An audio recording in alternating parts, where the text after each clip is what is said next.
Welcome to TFP, the Theatrefolk podcast. I'm Lindsay Price, resident playwright for Theatrefolk. Hello, I hope you're well. Thanks for listening.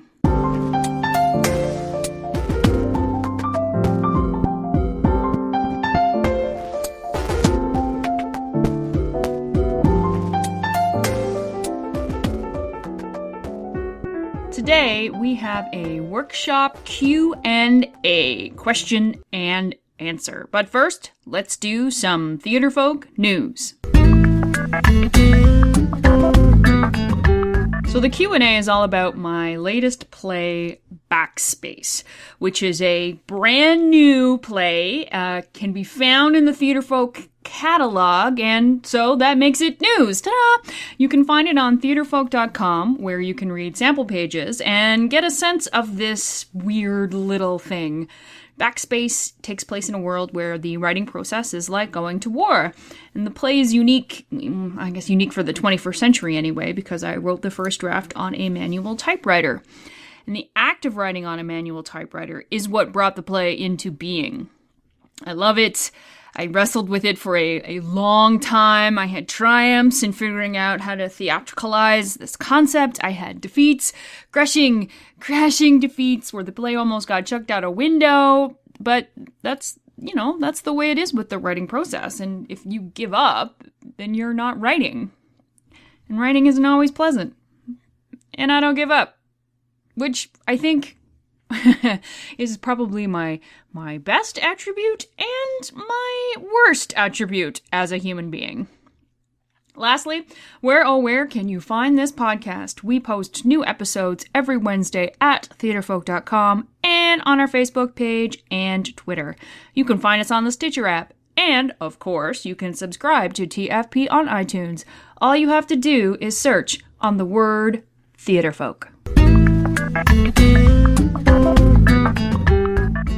Episode 27, Workshop Q&A,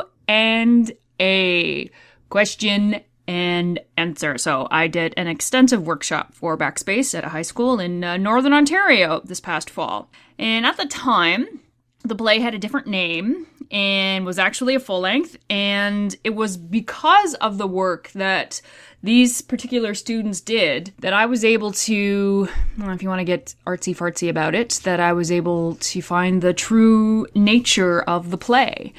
And now it's something I'm really proud of. I've always, it was a difficult, in a good way, play to write, and it just is very satisfying that at the end of the process there is a product out there in the world that I can feel proud of. Yay! There's some English for you. These students are the bomb. I loved working with them. I worked with a grade 9, a grade 10, and a grade 12 class. And they were so quick, and they dove into the world of the play, and the world of the play was not normal.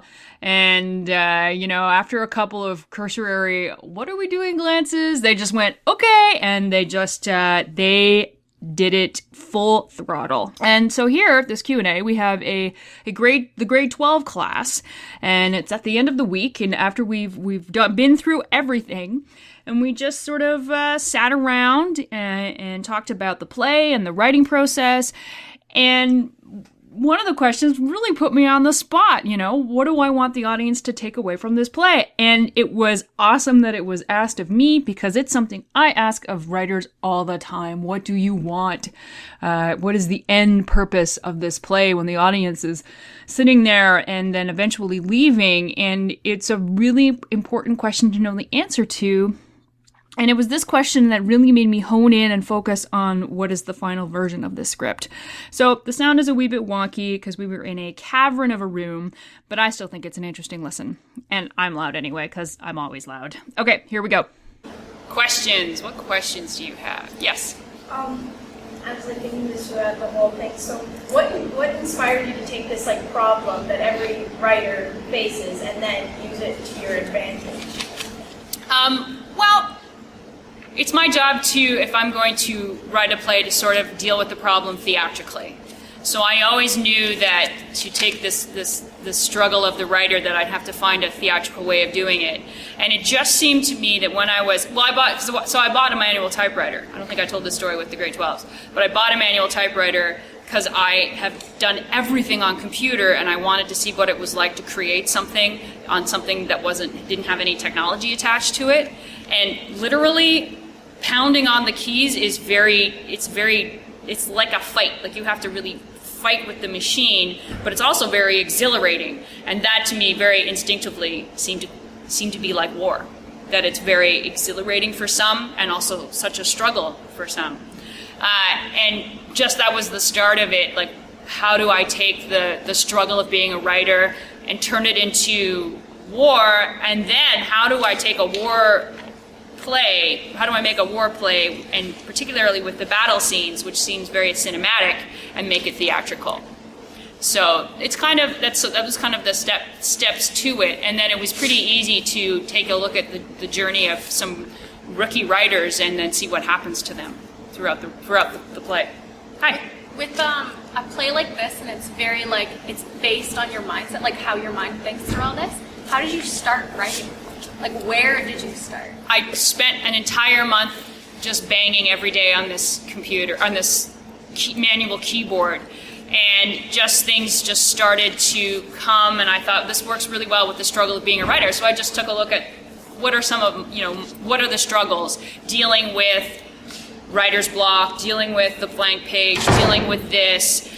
The whole notion of people have this preconceived idea of what being a writer is. Screenwriters are like this. It's a very common thing that screenwriters are those, particularly certain type of screenwriter.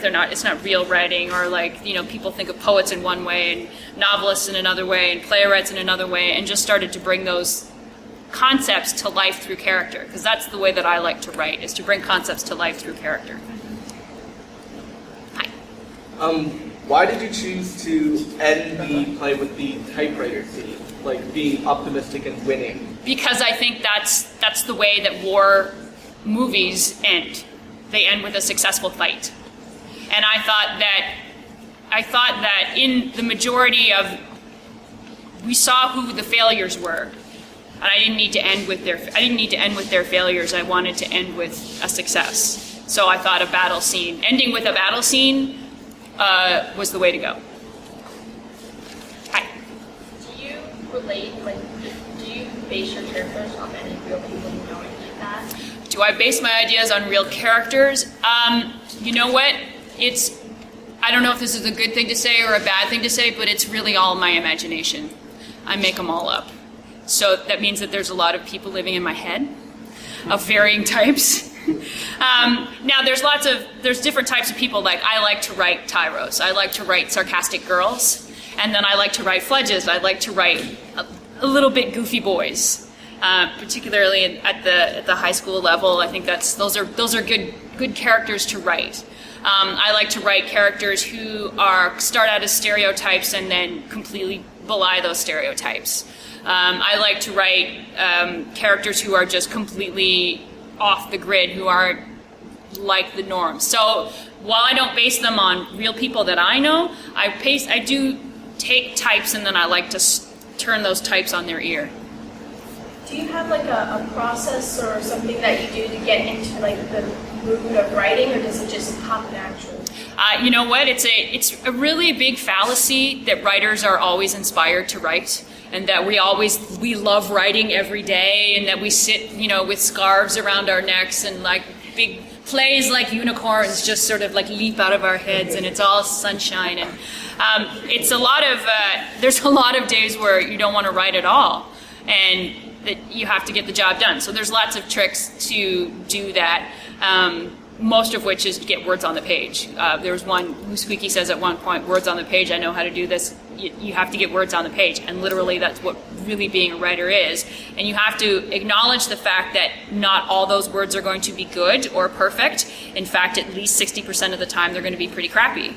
And if it's the practice of knowing that if I spend an hour writing something that's not very good, I will, at the end of that hour, maybe get onto something that is better, and then if I keep at it, then I'll get onto something great. what happens a lot of times is people stop in that first hour, and they're like, well, I suck, so I'm going to stop. And if you stop on page 1, you will never know what happens on page 8. And that is by far the trick of being a writer, is that you write crappy from pages 1 to 7 to get to the good thing on page 8. And that you just keep doing it. It's always better, and also I don't get too caught up in, I have to write like 6 hours every day. I don't write 6 hours every day. Like this week, I was lucky because I'm working on a new play, and I was really lucky if I got a good 15 minutes. But I got 15 minutes every day, you know. So I've been able to move forward, and that's way better. 15 minutes every day is way better than an hour once a month or 2 hours once a month. You know what I mean? So. What impression did you want the audience to leave with when it comes from war and writing? That is an excellent question, and I don't know if I know the answer to that question yet, because at writing it, I was just really into the experience. I just thought, wouldn't this be an interesting experience? So that's kind of where I am. And now that I've seen it on its feet, I feel really happy. I think that I'm moving in the right direction, and I think that as a piece of theater that it works. Nobody, particularly in the grade 9s and 10s, grade 9s and 10s are a really great sort of testing ground. If you throw something weird at them, and either if they jump in and they like it, then you know you're on the right track, and they don't go, I don't know what this is, what do I do with this? You know, so you know that's mean you're not on the wrong track. What I want when I write is I'm really interested in dropping people into a world they haven't been in. So I think that's what this accomplishes really well.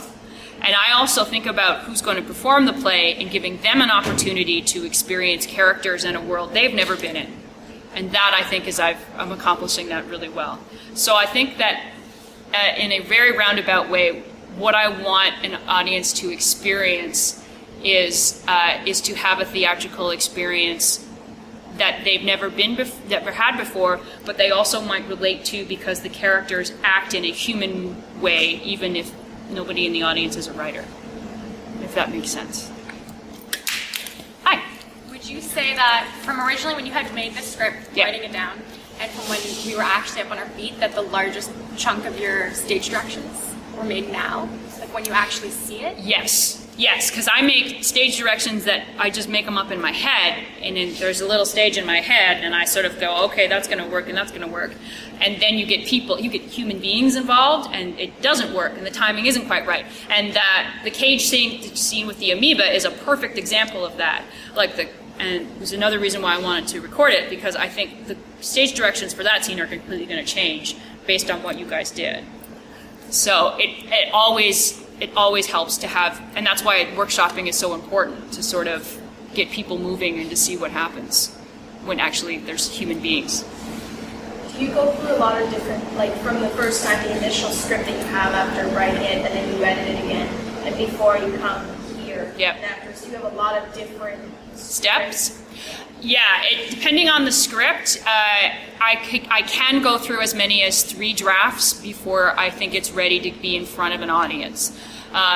Sometimes, if it is a less complicated script, it could only be 1. But my 1 drafts are very complicated, because I start everything with pen and paper, and there's that whole experience where I'm not really censoring myself, I'm just getting everything down on paper. And then I know at some point that I'm get tired of writing, and I know I move on to computer, and I'll go through it at least 2 times before I think it's suitable to be called a first draft.